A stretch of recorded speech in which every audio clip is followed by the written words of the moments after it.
This meeting is being recorded. Tonight we'll go back in time to seasons past, when 22 men graced the rugged fields of yesterday, fighting for one more first down, one more yard gain, one final score that would bring victory after 60 minutes of battle on the gridiron. Tonight we'll explore the world of Gridiron Greats.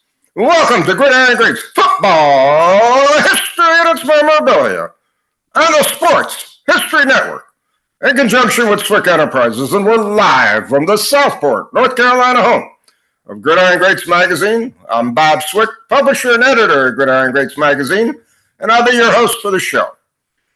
Gridiron Greats is the only publication in America that focuses upon the history and memorabilia of the North American football game since its inception in 1869.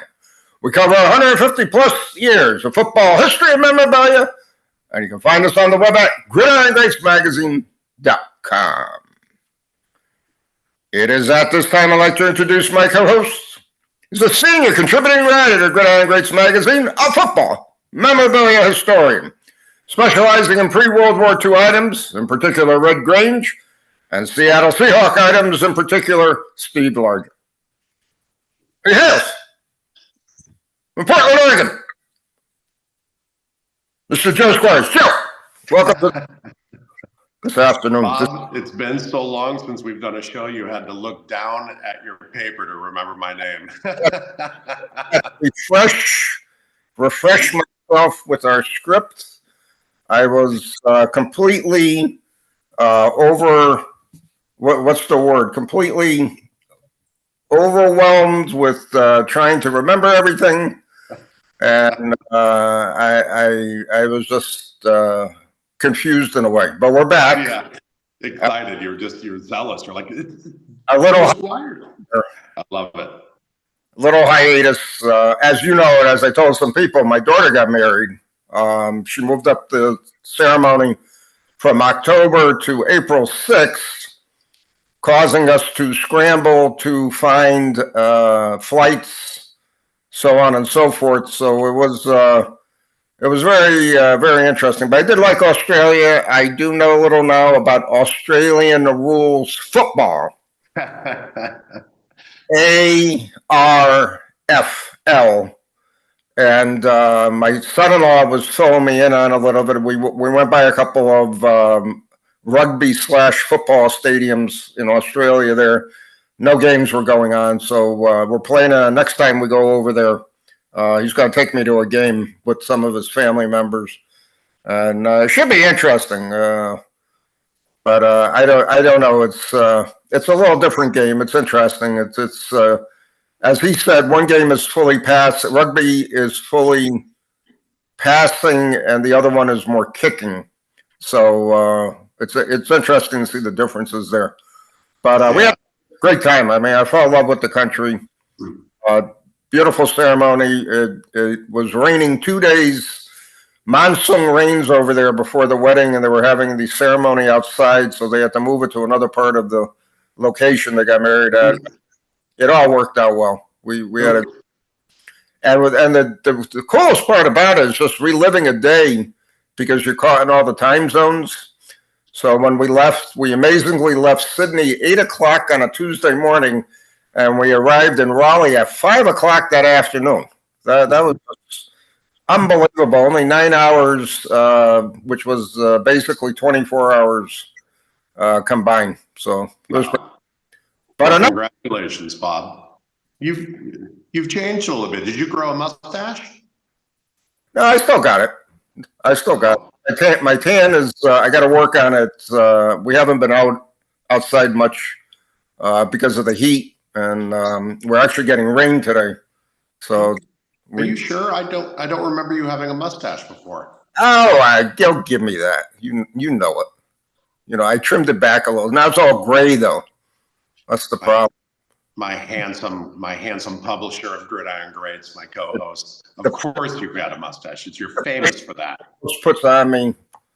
But again, I have a 1992 Dan McGuire dog tag, which cannot compete with, I heard you moved back into the house, Joe, and some showing. I know.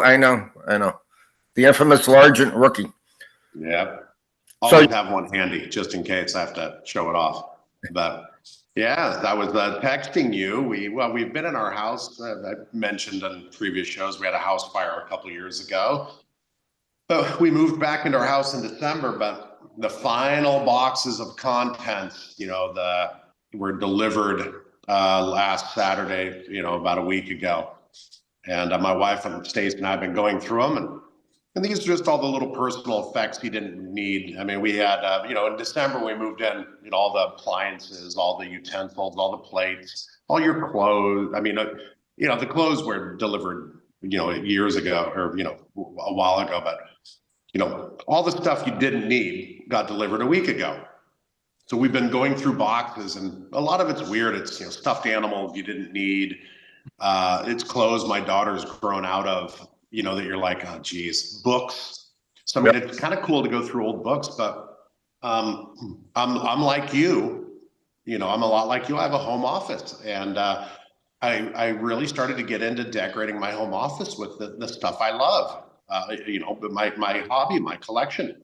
And I really loved my home office. I have a picture rail that ran, pretty high up, and I was putting all my really cool collectibles up there. Yeah. Well, after the loss, they come in, they grab that stuff, and they take it away and they clean it.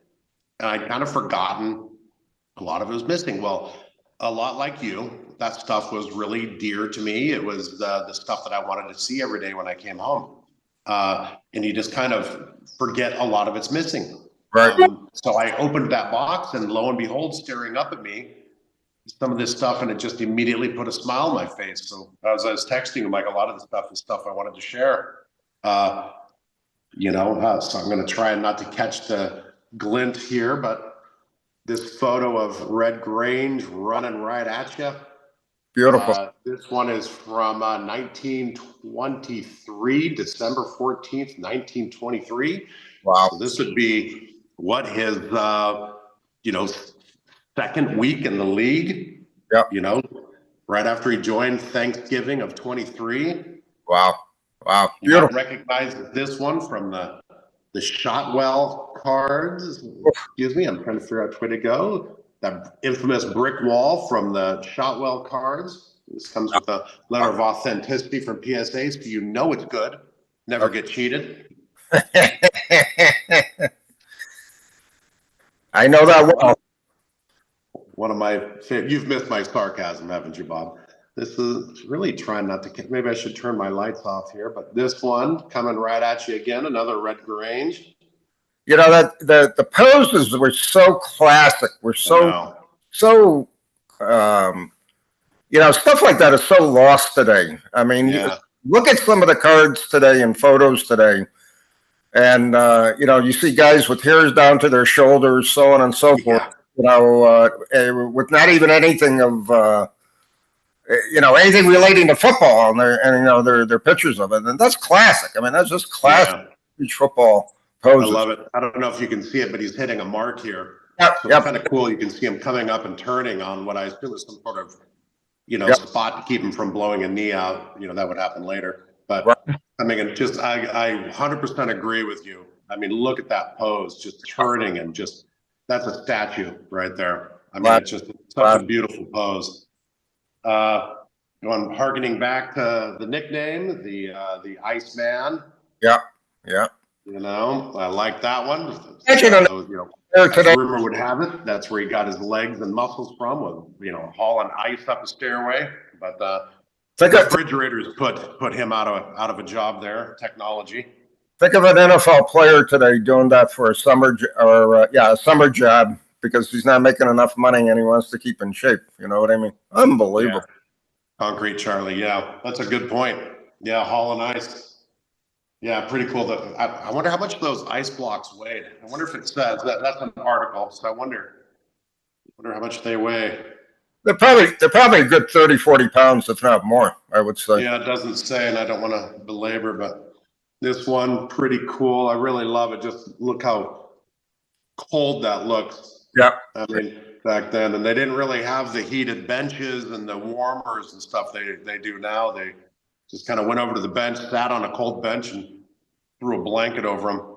Yeah. Switching gears, Jim Thorpe, president of the NFL, very hard at work. I'm sure signing some very important paperwork, you know. It's nice. That's nice. Look at that desk. Look how busy that desk is. A lot of important work going on there. Jim Thorpe. Sorry, I'll zoom that in a little bit for you there, Joe. I can see it peering in. But yeah, I've always thought Jim Thorpe was obviously made the president to add some validity, you know, to the NFL and its fledgling years. So I would imagine most of the stuff that was put in front of him to sign was for, you know, posterity. So, you know, whenever I see him, you know, posing for pictures, signing stuff, I'm like, I'm sure that was the lunch menu. Yeah. You know, and again, probably the same office, you know, different angle, probably the same day for the photo op. But yeah, I'm sure I've never compared, you know, but is that the same jacket hanging on the same coat rack? I wouldn't doubt. Different angle, you know, who knows? Jim Thorpe in later life, carrying a couple kids on his shoulder. Yeah. Gets that dad beer gut.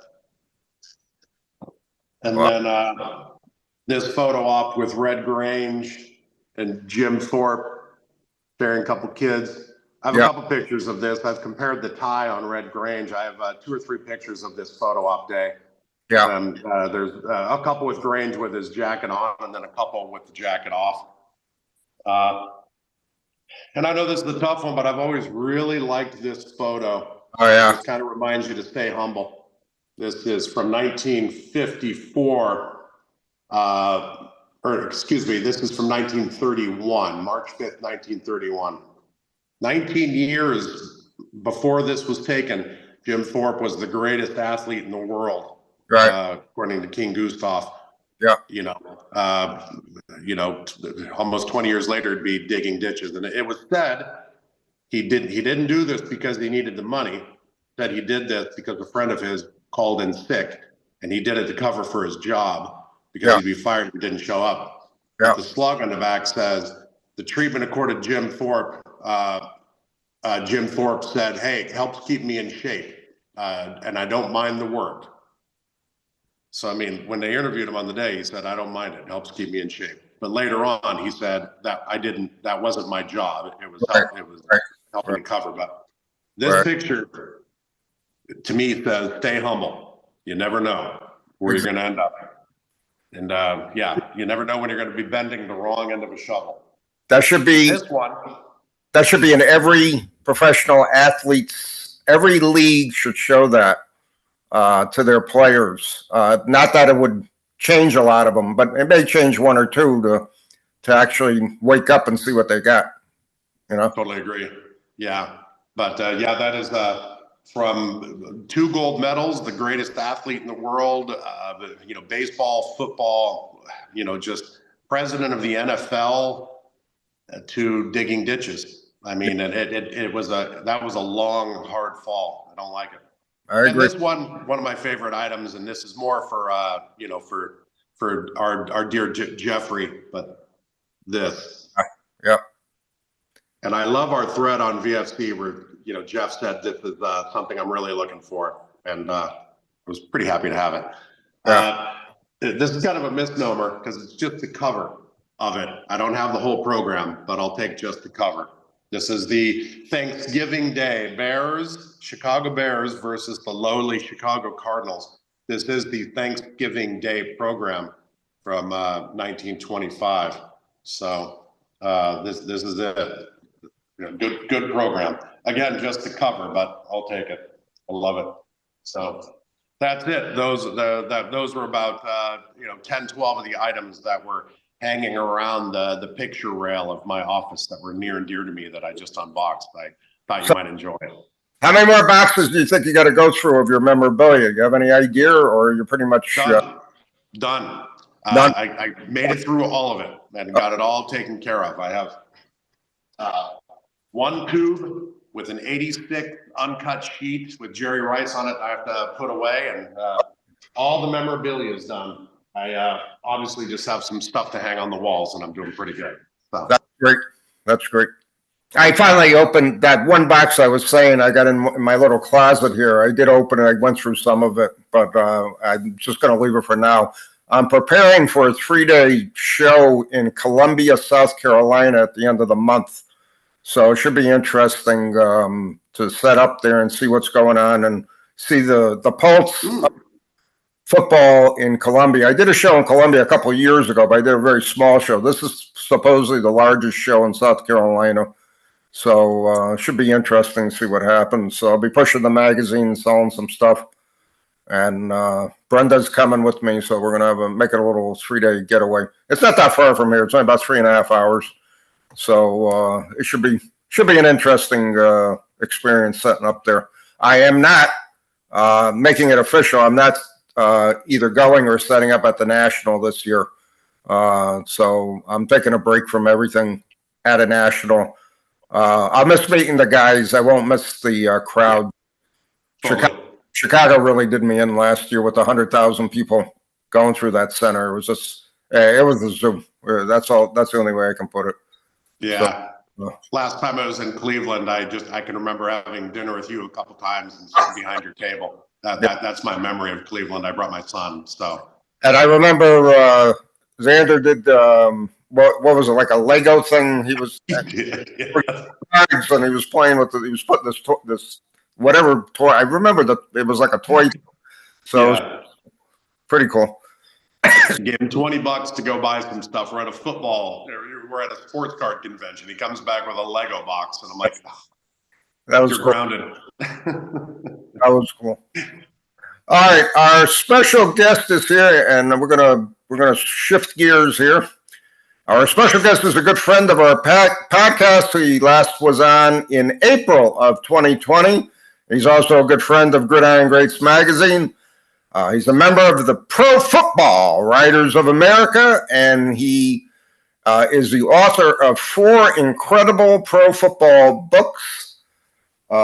His newest one, and I'll plug it right now, on a very interesting season back with the Buffalo Bills and O.J. Simpson.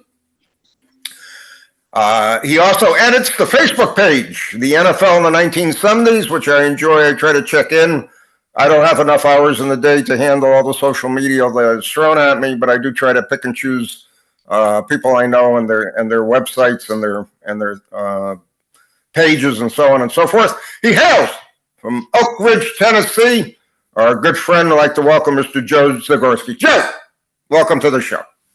Thanks, Bob, and thanks also, Joe. I'm glad to be here again.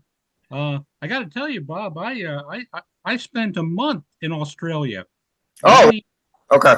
Many years ago, when I was in the Army, we were deployed out there for a month, and I remember 10 o'clock tea times. And I also remember that we were not allowed to play Australian rules football against the Australians. Our captain felt that they would have killed us, and he was right, obviously. But that's that's something that I remember most of all. And Joe, you mentioned some photos of Jim Thorpe. He was my father's favorite player, which goes to show you how old I am. Because, that's a long time ago. So. Sounds like your dad had good taste. Oh, yeah, he did. And, the 73 book on the Buffalo Bills is my 4th. And it's probably one of the more challenging books that I wrote because I knew that I was going to get into a lot of trouble if I did write it. But I also noticed... I noticed that not a lot of people really paid much attention to that team in that record-breaking season, and I thought that was a slight that that needed to be addressed in some way because it was such a monumental year. No one had ever run for 2,000 yards in a year. Right. What's interesting, Joe, about the book, and I was thinking about this yesterday. You are, to me, the specialist, the historian of the 1970s. You know everything. To me, you know pretty much everything in the 70s football era. I wish. You do. And I like the 60s era. And I think back to the 70s for me, graduating high school, going to college, working part time, still collecting. But it wasn't the same for me because there weren't two separate leagues because the AFL merged with the NFL. And even back then, I just had a gut feeling the NFL never liked the AFL. So back then, because I basically only could watch three teams: the Giants, the Jets, and the Patriots, because I was in Connecticut at the time. So I saw two former AFL teams, AFC teams at that time, but I did the interleague games, so on and so forth. So I thought this book, and I'll talk a little bit about it when we get more into your book. But I thought this book really brought back some memories for me, and I do vaguely remember some of the times that you were writing about in that season. And I do remember the hype about OJ and all the yards he was running for. But to back up a bit, let's if you could tell our audience again, how did you get started about writing about football? Oh, geez. Well, I had always been interested in it from the early 70s and wrote for my high school newspaper. And then later on, I wrote for a couple of newspapers in Pennsylvania where I was born and raised. And I, covered sports. And one day I just realized, I want to write a book about pro football and some aspect of it. But then I put that idea on the back burner. And it took a while until I could move it closer to the front burner, so to speak. And I eventually thought, why don't I finally just write about this incredible decade that I grew up in as a kid. I was at a Pro Football Researchers Association convention when I ran into a publisher and I told them what I was working on, and they asked me to send them a synopsis of it. I did, and they said that they really wanted to publish it. I thought, wow, somebody actually wants to read a book about this. So I finished writing it. It took me a total of 6 years to write that first book, the NFL in the 1970s. And yep, that's the book. And it kind of opened the door to me to other future projects, which the 73 Buffalo Bills one was another one, but that didn't come about until later on. But that's generally how I started. It was just, I wasn't getting any younger, and I figured I wanted to, do something that would leave a legacy, so that's what I decided to do. That's great. Joe, I love your book, the 2003 Yard-Odyssey. I mean, I knew about. I'm a couple of years younger than the both of you. I knew about OJ's 2003 yard season, mostly from collecting, because that happened a little bit before my time. I remember seeing the record breaker card when I was collecting, but mostly from when I remember when Eric Dickerson did it again. Right. When I was watching. But I'm kind of a stat head, so I went back and looked at some of OJ's stats, on it. But I'll touch on that later. Tell us about your book, how you decided on the topic, and then how you put something like that together. Well, it was, I guess, a few years before I even got a publishing deal to write my first book, when I was online and I was looking at different things, and I came across the name of Donnie Green, who played right tackle for the Buffalo Bills at that time in the early 70s. And it was one of those human interest stories that, he had fallen on hard times and he was homeless. And that struck a chord with me. And so I read more about it. And eventually, as I got closer and closer to writing my first book, I decided to look this guy up. And I found him in Hagerstown, Maryland, of all places. And I started a conversation up with him, and I, became good friends with him. He eventually was got out of being homeless, and he moved into an apartment. And but we would converse with each other over the phone like every other month for about, I'd say, maybe 7 or 8 years. Hmm. And he would tell me a little bit about that 73 Bills team. And eventually I got to the point where I'm thinking, somebody's got to write a book on this. Nobody's written a book on this yet. And then I knew why. It's because nobody wanted to touch the subject of O.J. Simpson with a 10-foot pole. Right. Right. This was after the 1990s when, all of his problems started, O.J. Simpson's problems I speak of. And so I decided to start working on a book little by little on the 73 Bills. And I figured, you know what? If not me, who? So one thing is you learn as an author is that you really want to try to find a subject that nobody has written about yet, if you can. Now, in football, people would have come up to me, why don't you write about Tom Brady? Oh, I don't know, maybe about 48 or 50 different books have been written about him already. Right. Right. Right. That's a good point. And I'm not a famous author, so I'm a ham and egger, and so I try to pick something that no one's going to touch if I can, but it was still a topic that I thought would get at least some people in Buffalo to buy it. So I wrote about it, and unfortunately Donnie passed away before he ever got to see it. But that's the way it goes, and you can never predict those sort of things. But my real coup was finally getting in touch and interviewing O.J. Simpson himself for the book. That was going to be a challenge, and I knew it was going to be a challenge because I was barking up the wrong tree. I was looking for O.J. Simpson when I should have been looking for his manager all those years. Right. Right.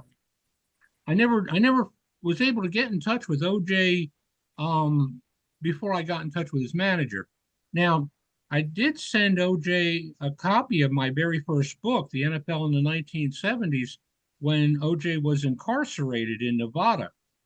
And I never found out if he even got the book or not until I interviewed him. You had plenty of time to read it. Well, yeah, but that was a long book anyway. But when I got in touch with his manager, I told him what I was doing, and he goes, "Well, let me ask OJ and see if he's interested." And lo and behold, he was. As long as I submitted a list of the questions and promised that I wasn't going to touch on anything that he did in the 1990s or That involved murder. That involved murder, right? Or any of the things that he was accused of doing. And so I promised that, and lo and behold, one day OJ's manager calls me up, says, "Oh, okay, we agreed to it. Now here's OJ Simpson." And I was in the middle of eating my lunch at the time, so I had to stop eating lunch so I could talk to OJ Simpson. Holy moly. Yeah, what a sacrifice, right? So anyway, I talked to Mr. Simpson for about 45 minutes, and all the while I'm talking to him and asking him these questions, I'm thinking, "Oh my God, I'm talking to O.J. Simpson. Oh my God, I'm talking to." Yeah. It's like, well, the bad side of it is that a lot of people still think of O.J. Simpson in bad terms. Okay. Yeah. Yeah. And maybe rightfully so. Everybody's got an opinion on him. But I harken back to the 1970s. That's my mindset. And I was just so enthralled with the season that he had in 73 that, I was really excited to talk to him. And I kept true to my word. I didn't ask him anything about, what happened to him and later on. But when I got to talk to other people after I finished the interview, people were, aghast that I would have the audacity to even talk to that guy.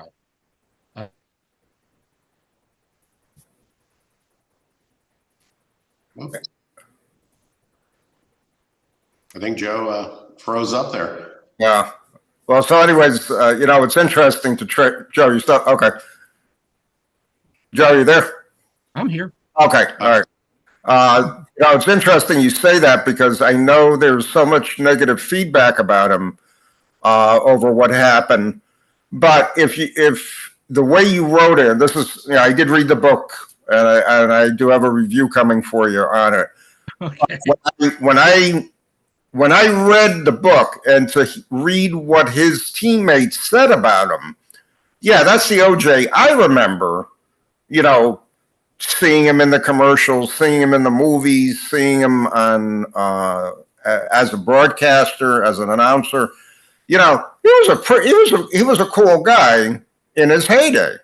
Right. And then, what causes people to do whatever they do, that is unknown to all of us. That's it. And you can't, we can't speculate on it. So I thought you did an amazing job. And I remember you had actually, I vaguely remember you emailed me or something. We chatted one time online, and you said, I did actually talk to O.J. Simpson. I'm saying, holy mackerel. I mean, how many people actually talk to the guy and reference his playing days? Now, we got Kerry Lavin in Gridiron Greats magazine. Kerry got a bunch of stuff O.J. signed for him. And again, it was the same deal. You don't mention anything about what happened. And Kerry basically carried on a conversation with him just about football. And about his Heisman year more than anything else. Now you take it and you take it into his professional career for that one season, which was truly an incredible season to run for 2,000 yards. So that's amazing to me. And you did have an opportunity to actually interview him, which gave the book even more strength than what it had already. So all right, I didn't mean to cut in on you, but I had to throw that out. So. Well, I did find out something unique. Right towards the end of my interview with him, I had to ask him. I said, Mr. Simpson, did you ever happen to get that book on the 1970s in the NFL that I mailed you while you were in Nevada? And he goes, oh yeah, I have it in my living room right now. That's great. Yeah, I mean, he never got a chance to see this book on the 73 Bills, sadly. But at least I have the solace to know that he did get my first book and he did like it. So good. That's cool. Yeah, that's so cool. Wow. It's really interesting. Joe, I apologize. I haven't, read the book yet, but it made me go back and just kind of relive it. So obviously, there have been 8 people who have broken the 2,000 yard mark since then. Yeah. OJ was the only one to do it in a 14 game season. Mm-hmm. Eric Dickerson did it in 1984. OJ did it in averaging 143 yards per game, obviously 14 games. No one comes close to that. Eric Dickerson did it 131 yards per game. So did Adrian Peterson. Just fascinating. Just that, And the thing is, with those 73 Bills, they didn't have a passing game. No. They were running the ball practically every down. I mean, they were a lot. And so defenses were ready to stomp him. He did. There were only 3 games out of 14 that he didn't rush for at least 100 yards. Right. Yeah. I noticed he had 6 receptions that season.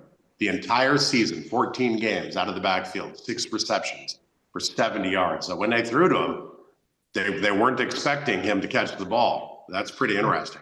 Yeah, but no. I didn't realize. So, and he averaged 6 yards per carry, 143 yards per game. So he did it in 332 attempts, which was literally the least. So 14 games, 332 yards, 2,000 seasons. Barry Sanders did it in 335. Chris Johnston's did it in 358. So the least games, the least attempts, and the most yards per game. I mean, so he was a bruiser. And he had it all. I mean, he had moves, he had speed, and he had resiliency. I mean, back at that time you could really tackle people, and and it was a runner's game back at that time. So he did benefit from the fact that a lot of his blockers were Big Ten blockers, and those guys were taught by Duffy Daugherty, Woody Hayes, Bo Schembechler, run the ball. No throwing it, we're running it, and that's what he did.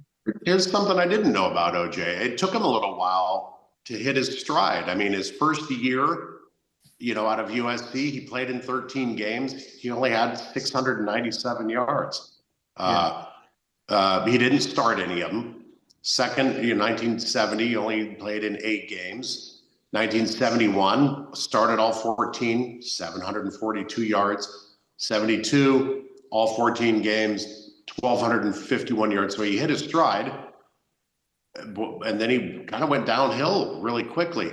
I mean, and man, when he went to San Francisco, he was done. But as good as they were in that 73 season, they got swept out by, the Steelers. That AFC was stacked for talent. The Steelers shut him down. In 72, Lou Saban became Buffalo's head coach, and he told OJ, we're going to run the ball. And that was OJ's first year in leading the league in rushing. It's amazing. He led the league in 4 out of 5 years in rushing. Wow. The only person to break up his string was Otis Armstrong of Denver. Yeah. And OJ was pretty banged up in 74 when Armstrong won that rushing title. So, Simpson still gained over 1,000, I believe, that year. But can you imagine leading the league in rushing 4 out of 5 years today? Yeah. Incredible. Yeah, you're right. But look at that one playoff game he played in, 15 attempts, 49 yards. That's a Steeler defense. That's Steel Curtain. Yeah, exactly. That's really interesting. And those Steelers did even better job the following week in the AFC title game against Oakland. They got, I think, as a team, under 30 yards or in that neighborhood. And then, of course, 2 weeks later in Super Bowl IX, Minnesota got 17 whole yards rushing. Right. Wow. So, I didn't know that. Yeah. I didn't realize they were that good. Wow. I still remember that Super Bowl well because I really thought Minnesota had some sort of chance, but when Pittsburgh was just overwhelming to Minnesota. Minnesota was just like lost on the field in that game. I think Minnesota could have won that game. I think if they would have came out there in the third quarter and just stopped running the ball altogether and just throw the ball on every down, eventually those Steeler defensive backs were going to get a little bit tired. Right. But they didn't do that. And so... that's a good point, Joe, because it's interesting to me in a Super Bowl game, if something's not working and you're at halftime, you have to change your plan. I mean, you're the biggest game. You got 30 minutes to win the game, and you do the same exact thing that didn't work in the first half in the second half, and you're going to lose. I mean, it's amazing. It's really amazing. I always remember that about that Super Bowl. To me, Pittsburgh just looked incredible in it. Yeah, they were going to stop the run that day. There's just no. The Vikings didn't have an O.J. Simpson in their offensive backfield. Right. Exactly. But even if they did, they weren't going to run for a lot of yards. Throwing the ball was their only real option, and they didn't really take advantage of it. Exactly. I know I'm a little biased toward the Packers, but I still love your book on the 72 Packers. That's my favorite. But what was different? I'm curious, and our listeners, I'm sure, are curious also. What was different about this book than your 3 other books And again, the book on the 70s, the 72 Packers, and Willie Lanier. What was actually different for you writing about it? And we know the OJ thing plays into a big difference in the book itself. But what else could you comment or fill us in on about that? The hardest thing I had to deal with was finding a publisher for it. All right. Nobody, when I mentioned the words O.J. Simpson, nobody really wanted to even touch it. And it took a while till I finally found a publisher for it. I think as far as writing it goes, I wanted to try and get as many interviews from the players as possible. I tried. I think I got about the same amount as I did for the 72 Packers book. But I also wanted to get more research. And so I was able to find the play-by-play information for those games. Yeah. And Okay. so I put OJ's carries in it for each one of the games, and where the ball was intended to go, the yardage, down and distance, the result of the play. I added that in for some spice, a little bit of salt and pepper to help the book along, make it seem more like I'm a real researcher. I was gonna comment on that. Yeah, I thought it was very informative and interesting that you did add that into the book, because you could actually see the play-by-play of what OJ did in each game. So you actually got to me a much better picture of what was actually going on the field. And again, you could go back and look at YouTube videos or highlight shows and so on and so forth, but to actually see it play by play gives the reader, to me, a much greater understanding of what's going on. And again, you're right, nobody wrote about it before, so therefore it was something completely new as far as a subject was concerned. So I thought that was a really good part of the book, a very, very interesting part of the book. Thanks. Thank you. So again, I could see why publishers would turn away from trying to publish because of OJ, but I'm glad you did find it. They did a nice job promotion. I mean, I saw you got nice little bookmarks, and your cheers. I asked them for more bookmarks, and they said no. Really? Well, Yeah. people don't read physical books anymore, so that's part of the problem. So it's Yeah. Sure.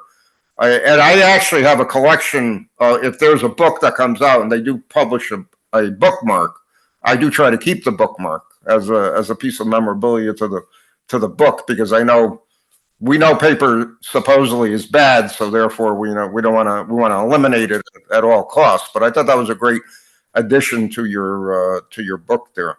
So, Yeah, I thought it wouldn't have cost them, with the amount of royalties that they're going to get. You would think that they would give me maybe 20 more bookmarks. yeah, But They gave me 2. I can send you one back. I'll throw it in. Yeah, but I was feeling very generous today, Joe. You should take him up on that. Send one to Joe. I got this dog tag I got of McGuire. So since I found it over here. Yeah, love it. What I mean, when you're writing a book like this, Joe, I mean, you're compiling data, stories, you're interviewing people. There's got to be a couple eyebrow raisers. Do you have any good stories you can share? I mean, with our listeners. Yeah. Yeah. I love that. That's an excited. Oh yeah.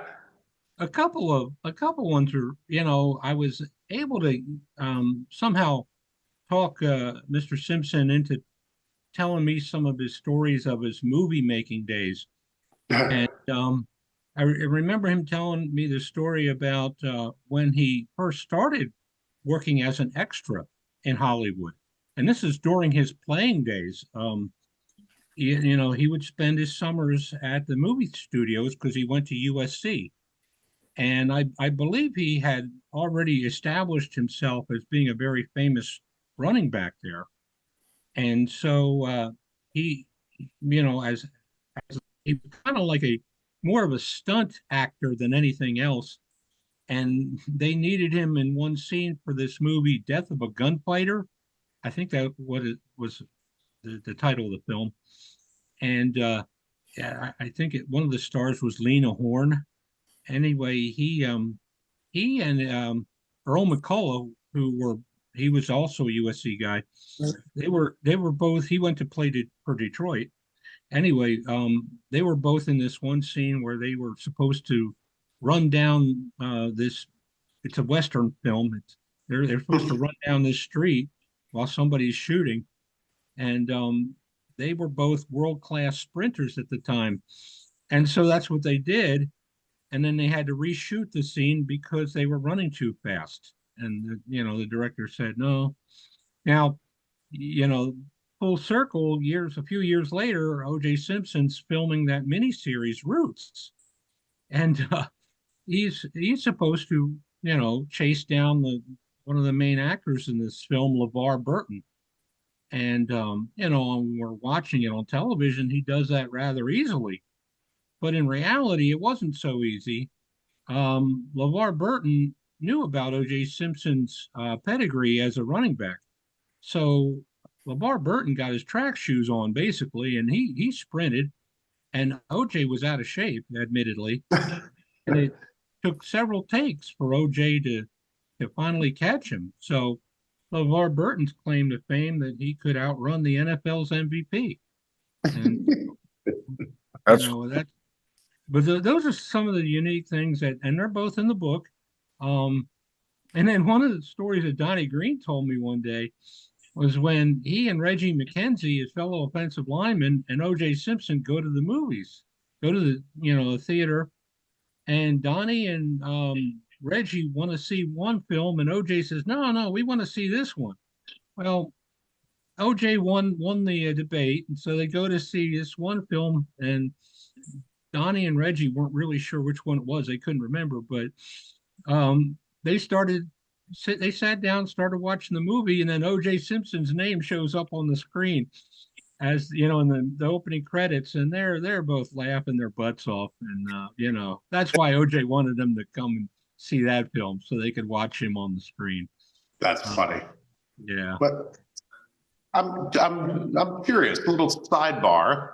What are your personal thoughts on OJ? I mean, you interviewed him. You weren't allowed to ask him about the subject, that subject being, Right. murdering two people. And I mean, and like it or not, I mean, when he was incarcerated, it was for, kidnapping and holding a couple people up. I mean, what's your personal opinion on the guy? I mean, football accolades aside. I think that you're almost dealing with two different guys. I think that when I talked to two of the players, of the Bills players, one said that he thought he was guilty, and another said he didn't think he did it, and that's in the book. I personally, I resigned myself to the belief that he probably is guilty of the second crimes, the civil court rulings, as far as holding somebody up for memorabilia. I'm guessing that he's probably guilty of that. But as far as potential murders go, I don't know. And I say in the book, it's not my position because I'm not his judge. I wasn't in the courtroom. I didn't hear the evidence. I didn't watch it on television. All I heard were, little sound bits here and there. And Yeah. I wasn't in a jury. I wasn't involved in that at all at the time. And I've had friends tell me that, a couple of friends told me, they think that OJ might have been suffering from CTE at the time, and that rage might have taken over, like it did with Jim Tyrer of the Kansas City Chiefs, with his fate, murder suicide, and that's that did happen, and but I don't really give an opinion in the book of my own opinion, because I don't think that was I just didn't think that the book deserved that. Yeah, good point. I just didn't. The book, I wanted to focus on the 73 Bills, not on the 93 Simpsons. Yeah. And so, that's generally, I can't say if he did it or not, Joe. I'm sorry, because I No, just you worded that really well. I really like the way you put that. The 73 Bills, not the 93 cents, but you worded that very well. Reading what you said in the book, and to me, it was very logical and it made a lot of sense. And I do agree with you with what you're saying about the memorabilia, stealing the memorabilia. And I'm saying to myself, why would he do something like that? I mean, to engineer that whole process of getting his stuff back was stupid, in my opinion. And he paid for it. And what was the point of it? How much was there, type of thing? Was it going to be really make that big of a difference in his life? Obviously we'll never know. And because of that, it's problematic to his career, so on and so forth, and his legacy with everything that happened. But, that's the reality of the situation. And again, I personally, going back to the trial and all that, I was just sick of hearing the thing. And I had people, because I was in my infancy writing about memorabilia, so on and so forth. I had a couple papers ask me locally, well, what do you think? You think he's got to be guilty, blah, blah, blah. And I said, it's up to the jury to decide it. I'm not going to say one way or the other because I don't know. I do not know what happened, And that's the book itself is problematic. And I knew it was going to be problematic. Yeah. But I knew I had to write it, Yep. and I couldn't get the publisher. My biggest thing is being upset with my publisher because they kept dragging their feet on it, and it should have been out last year. Yeah. And if it would have been, Mr. Simpson would have gotten a chance to at least see it. Right. Right. So, but I worked as fast as I could, and even though Marv Levy did not coach those Bills at that time, I knew he'd be the perfect person to write a forward to it because he was a coach in the NFL during that 1973 as an assistant. And who doesn't in Buffalo? Who doesn't know Marv Levy? Right. Exactly. Yeah. Exactly. So, and plus, when you're somebody like myself, you're not going to get famous people to say yes a whole lot to write a forward. Yeah. On my first book, the first person I asked was Roger Staubach, and his secretary told me no, he's too busy.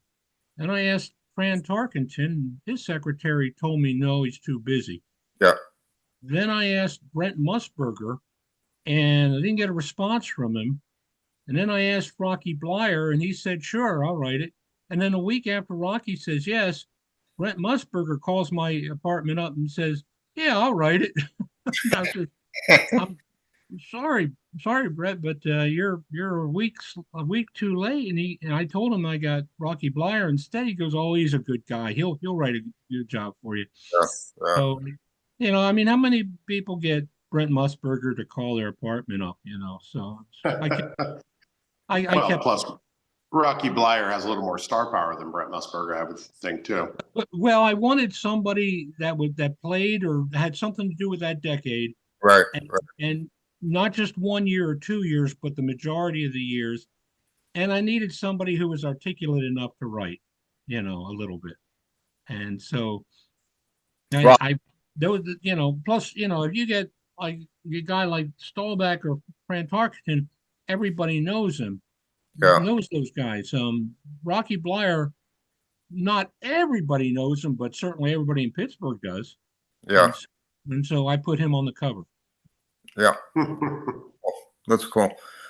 All right, we're almost out of time, Joe. Can you tell our audience how they can buy your 4 books, which I believe all 4 should be in any person's football library, especially. You can get all 4 of them on Amazon.com, but the most recent one on the 1973 Buffalo Bills, you can buy the paper copy, the actual book itself on Amazon, But if you want electronic, the Kindle version, you're going to need to go to Barnes and Noble. Okay. All right. But all the other books are available on Amazon.com. Okay, that's good to know. And I reiterate, Joe, you really have a great book on your hands. I really enjoyed reading it. It was another deal. I drive Brenda crazy because where I sit and read, I got like 6, 7 books lined up there. Because I get a lot of books from people want even non-football books to review, so on and so forth. But I sat down with your book, and it's like almost midnight.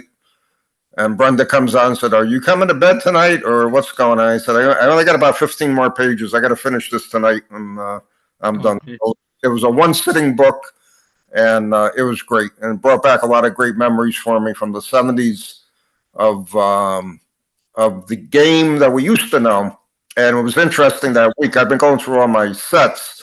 I did pull out the 73 set, and I looked at, and a lot of those guys. So it was cool. It was cool seeing that. But I think you really got a hit on your hands on this one. Just got to get some publicity on it and get some people to buy it so they can go into second and third printings. And I wanted to say this. I truly am humbled by what you wrote to me in the front of the book. I appreciate that. That means a lot to me. So. Oh, thanks, Bob. I can't remember what I wrote, but that's okay because I'm getting old. It was very nice. Trust me. It was okay. It was very humbling for me. So I appreciate it. Oh, well, hey, thanks a lot for interviewing me today, Bob and Joe. Thank you very much. Thanks for coming. You're welcome. Thank you for being on the show. Oh, no worries. You guys take care of yourself now. Have a great summer. Okay, you too, Joe. Take care. All right. Bye-bye. All right, we got 2 more minutes, and we got to go into a quick 2-minute wrap up. I got here's the bookmark for the book. Oh, wow. I do have a really good shot. I'm using the other one in another book, and they did a nice cutout tear page, and you can order the book on the back, so on and so forth. Hand it off to you, Joe. What'd you pick up on today's show? What a great guy. I remember him, I remember him from April of 2020. Once you mentioned the date, I'm like, oh, I remember that. That was a weird time, but great author. I remember buying his other book. Great author. He writes in a really good style. That's just, here it is. Tough subject. I would agree. I don't know if I would be able to write about OJ just because, he's absolutely right. But the way he put a bow on that, I'm writing a book about the 73 Bills, not about, the 93, Simpson. He really does a good job of separating it. So I was really impressed. And in reading the book, and just shows to me the professionalism Joe has, I understand from a writing standpoint what he was saying today. The story had to be told. And again, we have hundreds of books on Brady, hundreds of books on whoever. Yeah. There's a lot of real classic NFL history that still hasn't been written about. And that's one of the areas that needed to be written. All right, we're almost out of time. Got 1 minute. Final thoughts, 10 seconds, Joe. So good to see your smiling, mustachioed face back here, Bob. I've